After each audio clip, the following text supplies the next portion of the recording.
Neat ಪರೀಕ್ಷೆ ಒಳಗ ಅಕ್ರಮ ನಡೆದೈತಿ ಅಂತ ಹೇಳಿ ಕಾಕ್ರೋಚ್ ಜನತಾ ಪಾರ್ಟಿ ಜಂತರ್ ಮಂತರ್ ಒಳಗ ಪ್ರತಿಭಟನೆ ಕುಂತೈತಿ. ಈ ವಿಷಯ ನಿಮ್ಗೆಲ್ಲ ಗೊತ್ತೇ ಐತಿ. ಇದು ಯಾಕಾಗಿ ಪ್ರತಿಭಟನೆ ಶುರು ಆಯ್ತು, ನೀಟ್ ಪರೀಕ್ಷೆ ಒಳಗ ಯಾವೆಲ್ಲ ಅಕ್ರಮಗಳು ನಡೆದವಲ್ಲ, ಏನೆಲ್ಲ ಕುಂದು ಕೊರತೆಗಳಿದ್ದಾವಲ್ಲ ಈ ಎಕ್ಸಾಮ್ ನಡೆಸೋದಕ್ಕಾಗಿ, ಎಕ್ಸಾಮ್ ಕ್ವಶನ್ ಪೇಪರ್ ರೆಡಿ ಮಾಡೋದಕ್ಕಾಗಿ ಅದೆಲ್ಲವನ್ನ ಸುಧಾರಿಸಬೇಕು, ಇದರಿಂದಾಗಿನೇ ನಾವು ಪ್ರತಿಭಟನೆ ಮಾಡ್ಲಿಕ್ಕತ್ತೀವಿ ಅಂತ ಪ್ರೊಟೆಸ್ಟ್ ಶುರು ಆಯ್ತು. ಶುರುವಾದ ರೀತಿ ಒಳಗ ಬಿಟ್ಟು ಬೇರೆ ಎಲ್ಲ ಕೆಲಸಗಳು ಅಲ್ಲಿ ನಡೀಲಿಕ್ಕತ್ತಾವ. ನೀಟ್ ಬಗ್ಗೆ ಮಾತುಕತೆ ಬಿಟ್ಟು, ನೀಟ್ ವಿದ್ಯಾರ್ಥಿಗಳ ಬಗ್ಗೆ ಮಾತುಕತೆ ಬಿಟ್ಟು ಊರೆಲ್ಲ ಕೆಲಸಗಳು ಅಲ್ಲಿ ನಡೀಲಿಕ್ಕತ್ತಾವ. ಈ ರೀತಿಯ ಪ್ರೊಟೆಸ್ಟನ್ನು ಬೇರೆ ಬೇರೆ ರೀತಿಯ ಶಕ್ತಿಗಳು ಹೈಜಾಕ್ ಮಾಡ್ಕೊಂಡವ. ಕೆಲವು ರಾಜಕಾರಣಿಗಳು, ಕೆಲವೊಂದಿಷ್ಟು ಗಡಿಯಾಚೆಗಿನ ಶಕ್ತಿಗಳು, ಕೆಲವೊಂದಿಷ್ಟು ಮತಾಂಧ ಮನಸ್ಥಿತಿಗಳು, ಈ ರೀತಿಯ ಬಹಳಷ್ಟು ಮಂದಿ ಈ ಒಂದು ಪ್ರತಿಭಟನೆಯನ್ನು ಹೈಜಾಕ್ ಮಾಡ್ಕೊಂಡಾರ. ತಮ್ಮ ಸ್ವಂತ ಬೇಳೆಕಾಳುಗಳನ್ನ ಬೇಯಿಸ್ಕೊಳಕ ಈ ಕಾಕ್ರೋಚ್ ಪ್ರೊಟೆಸ್ಟನ್ನು ಬಳಸ್ಕೊಳ್ಳಾಕತ್ತಾರ. ಅದು ಸಾಬೀತು ಕೂಡ ಹಾಕೋದು ಬರಾಕತ್ತೈತಿ. ಒಂದೊಂದೇ ಸುಳಿವುಗಳು, ಒಂದೊಂದೇ ಗುರುತುಗಳು ಸಿಗ್ಲಿಕ್ಕತ್ತಾವ.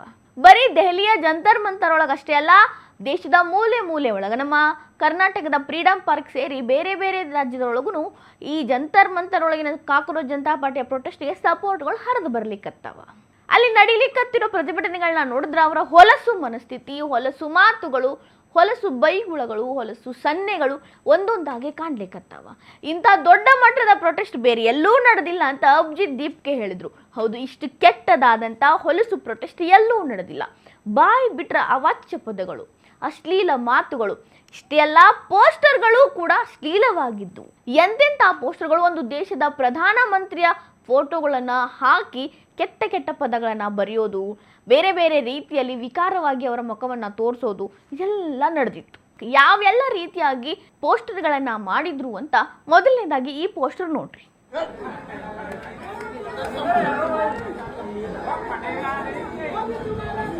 आमिर वो कर दे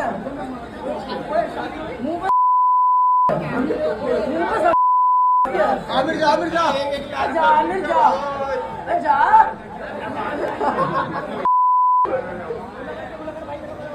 आमिर जा अबे तू जो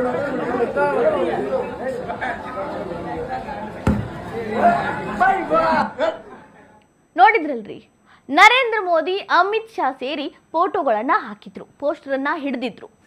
ಅದ್ರ ಮೇಲೆ ನರೇಂದ್ರ ಮೋದಿ ಅವರು ಯಾವುದೋ ಒಂದು ಹುಡುಗಿನ ಮದುವೆ ಆಗಿರೋ ರೀತಿಯ ಒಂದು ಪೋಸ್ಟರನ್ನು ಕ್ರಿಯೇಟ್ ಮಾಡಿ, ಈಗಂದ್ರೂ AI ಕಾಲ, ಕ್ರಿಯೇಟ್ ಮಾಡಿ ಹಿಡ್ಕೊಂಡಾರ. ಕೆಲವೊಬ್ಬರು ಉಗುಳಿಕ್ಕತ್ತಾರ, ಕೆಲವೊಬ್ಬರು ಒದಿಲಿಕ್ಕತ್ತಾರ. ಕೆಟ್ಟ ಮಾತುಗಳು ಬ್ಯಾಕ್ಗ್ರೌಂಡ್ ಒಳಗೆ ಕೇಳಲಿಕ್ಕತ್ತಾವ. ತುಂಬ ಕೆಟ್ಟದಾಗಿರೋ ಮಾತುಗಳು, ನೀನು ಹೋಗು, ನೀನು ಅದು ಮಾಡು, ನೀನು ಇದು ಮಾಡು, ಎಷ್ಟು ಕೆಟ್ಟ ಪದಗಳಿದ್ವು ಅಲ್ಲೆಲ್ಲ. ಅದಷ್ಟೇ ಅಲ್ರಿ, ಆತ ಹೇಳಲಿಕ್ಕತ್ತಾನ, ಇದು ನರೇಂದ್ರ ಮೋದಿ ಹೆಂಡತಿ ಇದ್ರು ನಾವು ಆಕಿನ ಬಿಡ್ತಿರ್ಲಿಲ್ಲ ಅನ್ನುವಂಥ ಮಾತುಗಳನ್ನ ಹೇಳಲಿಕ್ಕತ್ತಾರ. ಪ್ರಧಾನಿ ಹುದ್ದೆ ಒಳಗಿರುವಂತಹ ನರೇಂದ್ರ ಮೋದಿಯವರ ಪೋಸ್ಟರ್ಗಳನ್ನ ಈ ರೀತಿಯಾಗಿ ಬಳಸ್ಕೊಂಡು ಕೆಟ್ಟ ಮಾತುಗಳು, ಉಗುಳುವುದು, ಒದೆಯುವುದು, ಇದು ಯಾವ ರೀತಿಯ ಪ್ರೊಟೆಸ್ಟ್? ಈ ಪ್ರತಿಭಟನೆಗೆ ಏನಂತ ಹೆಸರಿಡಬೇಕು? ಇದೊಂದಲ್ರಿ, ಈ ರೀತಿಯ ಸಾಕಷ್ಟು ವಿಡಿಯೋಗಳಲ್ಲಿದ್ದಾವ. ನಿಮಗೆ ಇನ್ನೊಂದು ವಿಡಿಯೋ ತೋರಿಸ್ತೀನಿ, ಅದನ್ನ ನೋಡಿದ ಮೇಲೆ ನೀವೇ ನನಗೆ ಹೇಳ್ರಿ ಇದು ಯಾವ ಪ್ರೊಟೆಸ್ಟ್ ಅನ್ನೋದನ್ನ. ನೋಡ್ರಿ hall video time for reveal जा जितना देश ऊपर जा रहा है, मोदी मोदी मोदी, और हम नीचे जा रहे हैं, डूब जाएंगे. Hey, we got this. No thanks, I'm BJP supporter. मेरे 2 achievements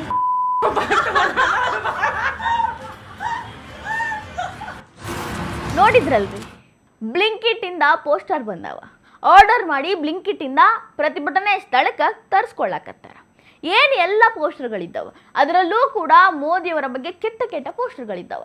ಮೋದಿ ಮಾತ್ರ ಮೇಲೆ ಹೋಗ್ತಿದ್ದಾನೆ, ನಾವೆಲ್ಲ ಕೆಳಗಿದ್ದೀವಿ ಅಂತ ಆ ಮಹಿಳೆ ಹೇಳ್ತಾಳ. ಮೋದಿ ಜನರನ್ನ ಮೂರ್ಖರನ್ನಾಗಿಸ್ತಿದ್ದಾರಂತ, ಅದು ಕೆಟ್ಟ ಪದ ಬಳಸ್ಯಾರವ್ರು. ಅದನ್ನ ನಿಮ್ಗೆ ಹೇಳಕ್ಕೂ ಆಗೋದಿಲ್ಲ, ನನ್ನ ಬಾಯಿಲಿ ಆ ಮಾತು ಬರೋಕ್ಕೂ ನನಗಿಷ್ಟ ಇಲ್ಲ ಅಂತ ಪದ ಬಳಕೆಯನ್ನು ಆಯ್ಕೆ ಮಾಡ್ತಾಳ. ಕೆಟ್ಟ ಪದಗಳನ್ನು ಬರೆದಿರುವಂತಹ ಆರ್ಡರನ್ನು ಬ್ಲಿಂಕಿಟ್ ಅವ್ರು ಹೆಂಗೆ ತೊಗೊಂಡ್ರು, ಯಾವ ರೀತಿ ಬ್ಲಿಂಕಿಟ್ ಅವ್ರು ಇದನ್ನ ಸಪ್ಲೈ ಮಾಡ್ಲಿಕ್ಕತ್ತಾರ, ಆರ್ಡರ್ ಮಾಡಿದ ತಕ್ಷಣ ಈ ಪೋಸ್ಟರ್ಗಳನ್ನ ಹೆಂಗೆ ತಂದು ಕೊಟ್ಟರು. ಆ ಮಹಿಳೆ ಒಂಚೂರು ನಾಚಿಕೆ ಮಾನ ಮರ್ಯಾದೆ ಏನೂ ಇರ್ಲಾರ್ದ, ತಾನೊಬ್ಬ ಮಹಿಳೆಯಾಗಿದ್ದೀನಿ, ಮಹಿಳೆಯರ ಅಂಗಾಂಗಗಳ ಬಗ್ಗೆ ಬೈಗುಳಗಳನ್ನು ನಾವು ಹೇಳಬಾರ್ದು ಅನ್ನೋ ಕಾಮನ್ ಸೆನ್ಸ್ ಇಲ್ಲ ಆ ಮಹಿಳೆ ಕೊಡ್ಲಿಕ್ಕತ್ತಾಳ. ಇನ್ನೊಬ್ಬ ಮಹಿಳೆ ನಗ್ಲಿಕ್ಕತ್ತಾಳ. ಈ ಪ್ರೊಟೆಸ್ಟನ್ನು ಏನಂತ ಕರಿಬೇಕು? ಮಹಿಳೆಯರೇ ಈ ರೀತಿಯ ಅವಾಚ್ಯ ಪದಗಳ ಬಳಕೆಯನ್ನು ಮಾಡುವಾಗ ಗಂಡಸರು ಯಾಕೆ ಮಾಡಬಾರ್ದು ಅಂತ ಅವರೇ ಕೇಳ್ತಾರೆ. ಇಂಥ ಪರಿಸ್ಥಿತಿ ಪ್ರೊಟೆಸ್ಟರ್ಗಳ ಮನಸ್ಥಿತಿಯನ್ನು ಬದಲಾಯಿಸ್ಬಿಟ್ಟೈತಿ. ಎಂತೆಂಥ ಹೊಲಸು ಮಾತುಗಳನ್ನು ದೇಶದ ಪ್ರಧಾನಮಂತ್ರಿಯ ಬಗ್ಗೆ ಮಾತಾಡ್ಲಿಕ್ಕತ್ತಾರ. ಇನ್ನೂ ಒಂದು ವಿಡಿಯೋ ತೋರಿಸ್ತೀನಿ, ಈ ವಿಡಿಯೋ ನೋಡ್ರಿ. ಅದರೊಳಗೂ ಕೂಡ ಸೇಮ್ ನಿಮಗೆ ಬೈಗುಳಗಳೇ ಕೇಳಿಸಿ ಬರ್ತಾವ.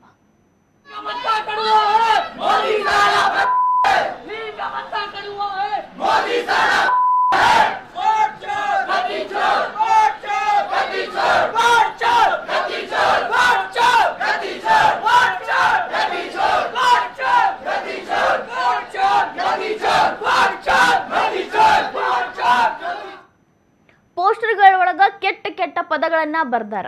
ನರೇಂದ್ರ ಮೋದಿ ಅವ್ರ ವಿರುದ್ಧವಾಗಿ ಕೆಟ್ಟ ಕೆಟ್ಟ ಪದಗಳ ಬಳಕೆಯ ಜೊತೆಗೆ ಘೋಷಣೆಯನ್ನ ಕೂಗ್ಲಿಕ್ಕತ್ತಾರ.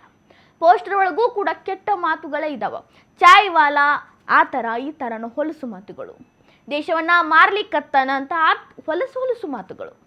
ಹೆಂಡತಿ ಇದ್ದಿದ್ರೆ ನಾವು ನೋಡ್ಕೋತಿದ್ವಿ ಅನ್ನುವಂಥ ಮಾತುಗಳನ್ನ ಕೂಡ ಪೋಸ್ಟರ್ ಒಳಗೆ ಬರ್ದಾರ ಅವರು. ಯಾಕೆ ಇಷ್ಟೊಂದು ದ್ವೇಷ ಅಂತ? ಪರೀಕ್ಷೆ ಹಗರಣವನ್ನ ಯಾವ ರೀತಿಯಾಗಿ ನೀವು ಕುಂತು ಮಾತಾಡ್ತೀರಿ, ಪ್ರತಿಭಟಿಸ್ತೀರಿ, ಅದೆಲ್ಲ ಓಕೆ. ನಿಮ್ಮ ಹಕ್ಕಿಗಾಗಿ ನೀವು ಹೋರಾಡಕತ್ತೀರಿ, ಅದು ಓಕೆ. ಈ ರೀತಿ ಒಂದು ದೇಶದ ಪ್ರಧಾನಿಯನ್ನ ನೀವು ನಿಂದಿಸ್ತೀರಿ ಕೆಟ್ಟ ಕೆಟ್ಟ ಮಾತುಗಳಲ್ಲಿ, ಇದನ್ನ ಯಾರು ಒಪ್ಪುತ್ತಾರೋ? ನೋಡಿದ್ರಲ್ರಿ ಯಾವ ರೀತಿಯಾಗಿ ಅವರು ಪೋಸ್ಟರ್ಗಳೊಳಗೆ ಹಾಕೊಂಡಿದ್ರು ಅಂತ. ಇನ್ನೊಂದು ವಿಡಿಯೋ ಐತಿ, ಅದರೊಳಗೂ ಕೂಡ ನರೇಂದ್ರ ಮೋದಿನೇ ಟಾರ್ಗೆಟ್, ಬಿಟ್ಟರೆ ಬೇರೆ ಯಾರೂ ಇಲ್ಲ.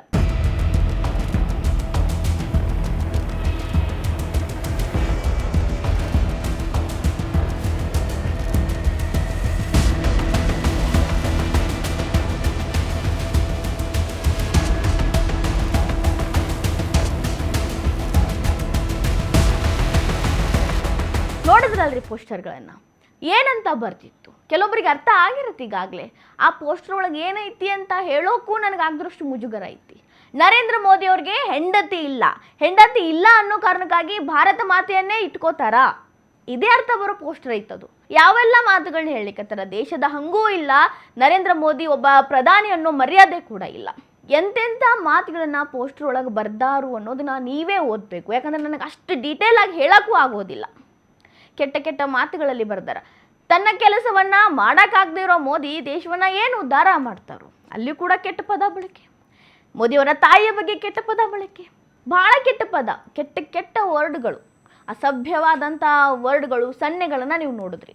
ಇದೆಲ್ಲ ಯಾಕಾಗಿ? ಪ್ರತಿಭಟನೆ ಅಂದರೆ ಈ ರೀತಿಯಾಗಿ ನಡೀತೈತಿ ಅನ್ನೋದನ್ನ ಭಾರತ ದೇಶ ಮೊದಲನೇ ಬಾರಿಗೆ ನೋಡೈತೆ ನೋಡ್ರಿ. ಇಷ್ಟು ಗಲೀಜಾದ ಮಾತುಗಳು, ಹೊಲಸಾದ ಮಾತುಗಳ ಪ್ರೊಟೆಸ್ಟನ್ನು ನಾನು ಕೂಡ ಮೊದಲನೇ ಬಾರಿಗೆ ನೋಡ್ಲಿಕ್ಕತ್ತೀನಿ. ಇನ್ನೊಂದು ವಿಡಿಯೋ ನೋಡ್ರಿ, ಆ ವಿಡಿಯೋ ಮೊದಲು ನೋಡ್ರಿ, ಆಮೇಲೆ ನಾನು ನಿಮ್ಗೆ ಹೇಳ್ತೀನಿ.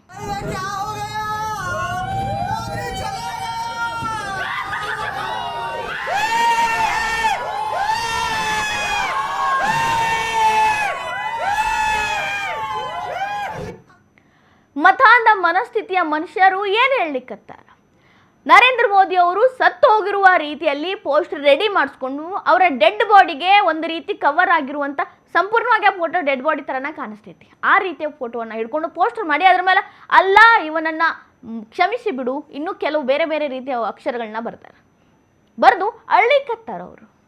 ಅಂದರೆ ಹಾಡಾಡ್ಕೊಂಡು ಅಳ್ತಾರೆ ನೋಡ್ರಿ, ಯಾರಾದರೂ ಸತ್ತೋದಾಗ ಆ ರೀತಿ ಅಳ್ಳಿಕತ್ತಾರ.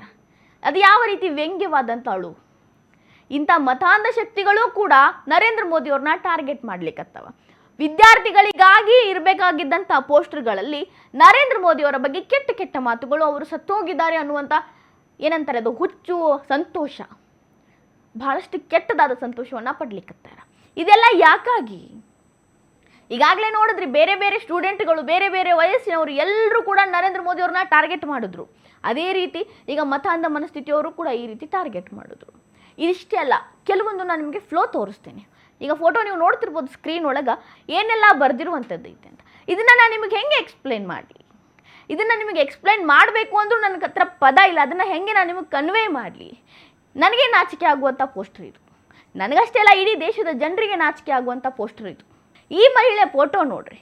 ನರೇಂದ್ರ ಮೋದಿ ಅವರು ತಮ್ಮ ಕೆಲಸಗಳನ್ನು ತಾವೇ ಮಾಡ್ಕೊಳ್ಳೋಕ್ಕಾಗದೇ ಇರುವಂಥವ್ರು, ವಾಶ್ರೂಮ್ಗೂ ಕೂಡ ಹೋಗಿ ಏನು ಮಾಡಬೇಕು ಅಂತ ಯೋಚನೆ ಮಾಡುವಂಥ ನರೇಂದ್ರ ಮೋದಿ ಮಕ್ಕಳನ್ನು ಹೊಡೆಸ್ಲಿಕ್ಕತ್ತಾರೆ. ಅವ್ರ ಹತ್ರ ಏನು ಉಳಿದಿಲ್ಲ, ಅಂದರೆ ವಯಸ್ಸಾಗಿ ಹೋಗೈತಿ, ಅವ್ರ ಹತ್ರ ಏನು ಕೆಲಸನೂ ನೀಗೋದಿಲ್ಲ. ಕೆಟ್ಟದ್ರಿ, ಕೆಟ್ಟ ಅರ್ಥ ಬರುವಂಥ ಇದು ವರ್ಡ್ ಇದು. ಆ ಮಹಿಳೆ ಹಿಡ್ಕೊಂಡಳದನ್ನ, ಅವಳಿಗೆ ನಾಚಿಕೆ ಅನ್ನೋದು ಇಲ್ಲ, ಆಕಿ ಬಾಯಿ ಬಿಟ್ಟು ಹೇಳಲಿಕ್ಕತ್ತಾಳ, ಹಿಡ್ಕೊಂಡು ತೋರಿಸ್ಲಿಕ್ಕತ್ತಾಳ. ಈ ಫೋಟೋ ನೋಡ್ರಿ, ನರೇಂದ್ರ ಮೋದಿ ಅವ್ರಿಗೆ ಹುಡುಗಿಯ ವೇಷ ಹಾಕ್ಸ್ಯಾರ. ಹುಡುಗಿಯ ವೇಷ ಹಾಕಿಸಿ ಅಶ್ಲೀಲವಾದಂಥ ಪೋಸ್ಟರ್ ರೆಡಿ ಮಾಡ್ಯಾರ. ಆ ಪೋಸ್ಟರ್ನ ಹಿಡಿದು ಹೊಲಸು ಮಾತುಗಳಲ್ಲಿ ನಿಂದಿಸ್ಲಿಕ್ಕತ್ತಾರ. ಭಾವಪೂರ್ಣ ಶ್ರದ್ಧಾಂಜಲಿ ಅನ್ನುವಂಥ ಪೋಸ್ಟರ್ಗಳು ಇದ್ದಾವೆ. ಯಾರೋ ಬಾಡಿ ಬಿಲ್ಡರ್ ಜೊತೆ ನರೇಂದ್ರ ಮೋದಿ ಹುಡುಗಿಯ ವೇಷದಲ್ಲಿರುವಂಥ ಫೋಟೋಗಳಿದ್ದಾವೆ. ಇವೆಲ್ಲ ವಿಚಿತ್ರ ಅಶ್ಲೀಲವಾದಂಥ ಪೋಸ್ಟರ್ಗಳು ಜಂತರ್ ಮಂತರ್ ಒಳಗೆ ಕಾಣಿಸ್ಲಿಕ್ಕತ್ತಾವ. ದಿನದಿಂದ ದಿನಕ್ಕೆ ಈ ರೀತಿಯ ಪೋಸ್ಟರ್ಗಳು ಹೆಚ್ಚೇ ಆಗ್ಲಿಕ್ಕತ್ತಾವ. ಒಬ್ಬ ಪ್ರಧಾನಮಂತ್ರಿಯನ್ನ ಈ ರೀತಿಯಾಗಿ ಎಲ್ಲ ನಿಂದಿಸೋದು ಅಂದ್ರೆ ಏನು ಅರ್ಥ ರೀ? ಇದಿಷ್ಟಕ್ಕೆ ನಿಲ್ಲತ್ತಂತ ನನಗನ್ಸಾಕತ್ತಿಲ್ಲ. ಯಾಕಂದ್ರೆ ನಿನ್ನೆ ಪೋಸ್ಟರ್ ತಂದವು ಇವತ್ತು ಹೀರೋ ಆಗ್ಬಿಟ್ಟಾನ. ಇವ ಭಾರಿ ಕ್ರಿಯೇಟ್ ಮಾಡ್ಯಾನಲ್ಲ, ಈ ನರೇಂದ್ರ ಮೋದಿನ ಎಷ್ಟು ಕೀಳಾಗಿ ತೋರ್ಸ್ಯಾನಲ್ಲ ಅಂತ ನಾಳೆ ಇನ್ನೊಬ್ಬ ಅದಕ್ಕಿನ್ನ ಚೆನ್ನಾಗಿ ಅದಕ್ಕಿನ್ನ ಕೆಟ್ಟದಾಗಿ ಕೀಳಾಗಿ ತೋರಿಸೋ ಹಂಗೆ ಪೋಸ್ಟರ್ ಮಾಡಿಸ್ಕೊಂಡ್ ಬರ್ಲಿಕ್ಕತ್ತಾನ. ಇವತ್ತು ಈ ಹುಡುಗಿ ಇಷ್ಟು ಕೆಟ್ಟ ಪದ ಬಳಸ್ಯಾಳಲ್ಲ, ನಾಳೆ ಇದಕ್ಕಿನ್ನ ಕೆಟ್ಟ ಪದ ನಾನು ಬಳಸಬೇಕು ಅಂತ ಇನ್ನೊಬ್ಬ ಹುಡುಗಿ ರೆಡಿ ಆಗ್ತಾನೆ. ಇದೇ ಜಂತರ್ ಮಂತರ್ ಒಳಗೆ ನಡಿಲಿಕ್ಕತ್ತಿರೋದು. ನಿಜಕ್ಕೂ ಅಲ್ಲಿ ನಡಿಲಿಕ್ಕತ್ತಿರೋದನ್ನ ನೋಡಿದ್ರೆ ಮನ್ಯಾಗ ಕೂತು ನೋಡಾಕತ್ತಿರೋ ತಂದೆ ತಾಯಿ ಪೋಷಕರು ತಮ್ಮ ಮಕ್ಕಳನ್ನ ಆ ಪ್ರೊಟೆಸ್ಟ್ ಕಳಿಸ್ಬೇಕಾ ಬೇಡವಾ ಅನ್ನೋದನ್ನ ಯೋಚನೆ ಮಾಡಬೇಕು. ಅದೇ ರೀತಿ ವಿದ್ಯಾರ್ಥಿಗಳು ಕೂಡ ಇಷ್ಟೊಂದು ವಯಸ್ಸಾಗಿರೋ ಪ್ರತಿಭಟನೆಗೆ ನಾವು ಹೋಗಬೇಕಂತ ಯೋಚನೆ ಮಾಡಬೇಕು. ಒಂದು ದೇಶದ ಪ್ರಧಾನಮಂತ್ರಿಯ ಬಗ್ಗೆ ಗೌರವ ಇಲ್ಲದೆ ಇರೋ ಇವರು, ಒಂದು ದೇಶದಾಗ ತಾವು ಬಾಳಾಕತ್ತಿರೋ ದೇಶದ ಬಗ್ಗೆನೂ ಕೆಟ್ಟದಾಗ ಮಾತಾಡೋ ಇವರು, ನೀಟ್ ವಿದ್ಯಾರ್ಥಿಗಳಿಗೆ ಯಾರಿಗೆಲ್ಲ ಅನ್ಯಾಯ ಆಗೈತಲ್ಲ ಅವರಿಗೆ ನ್ಯಾಯ ಹೆಂಗೆ ಕೊಡಿಸ್ತಾರ್ರಿ?